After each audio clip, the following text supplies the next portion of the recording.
जय हिंद to all. NCC girls wing Alawalpur channel पर आप सभी का बहुत बहुत स्वागत, अभिनंदन। और आज का जो हमारा वीडियो है वो है एनसीसी कैडेट्स का एनरोलमेंट कैसे किया जाता है।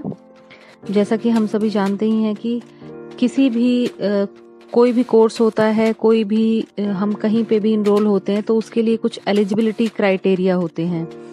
तो जो एनसीसी में जो कैडेट्स का एनरोलमेंट होता है, जैसे हमारे स्कूल में एसडब्ल्यू है सीनियर विंग, तो उसमें 54 कैडेट्स का हमने एनरोलमेंट किया था, जिसमें फर्स्ट ईयर में 27 का होता है और सेकंड ईयर में 27 का। तो आज हम आपको दिखाते हैं कि हमारे कैडेट्स का किस तरीके से हमने एनरोलमेंट किया है और क्या क्या इसमें चीज़ें देखने वाली होती हैं। सबसे पहले पेरेंट्स की कंसेंट बहुत ज़रूरी होती है। बच्चों को बताया जाता है एनसीसी के बारे में और उसके बाद उनको घर के लिए बोला जाता है कि वे अपने पेरेंट्स से पूछ के आएं कि वो इच्छुक हैं लेने में या नहीं, क्योंकि कैंप्स के लिए स्कूल से बाहर भी जाना होता है। तो इसके लिए सबसे पहले हाइट देखते हैं। तो इसमें 5 फुट 2 इंच का क्राइटेरिया होता है एसडब्ल्यू में, तो उससे नीचे वाली हाइट हम नहीं ले सकते।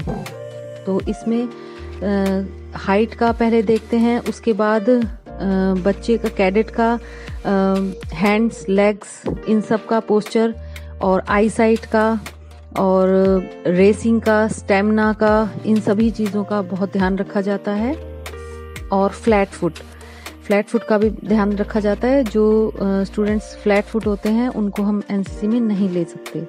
तो ऑलमोस्ट जो चीज़ें हैं, ऑलमोस्ट जो भी एलिजिबिलिटी क्राइटेरिया हैं, वो ऑलमोस्ट आर्मी से भी मिलते जुलते हैं। तो इस तरीके से किसी बच्चे को कोई इलनेस, कोई पहली जैसे कोई बीमारी हो बचपन की, तो इन सभी मेडिकल फिटनेस का भी बहुत ज़्यादा ध्यान रखा जाता है।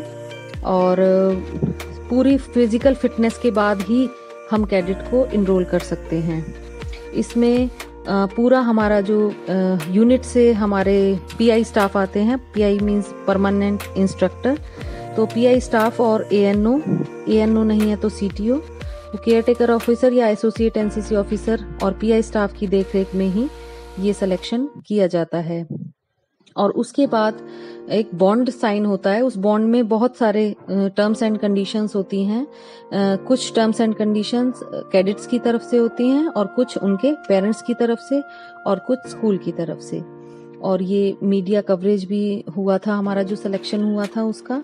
तो इस तरीके से जो कैडेट्स का एनरोलमेंट है वो किया जाता है। और फिर जो बॉन्ड साइन होता है स्कूल की तरफ से, एएनओ की तरफ से और पेरेंट्स की तरफ से, वो सारा कुछ यूनिट में सबमिट होता है।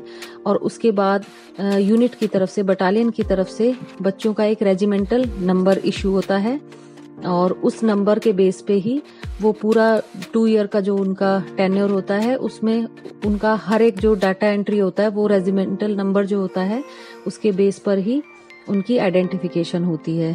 तो मुझे उम्मीद है कि आपको आज की जो जानकारी है वो समझ में आई होगी।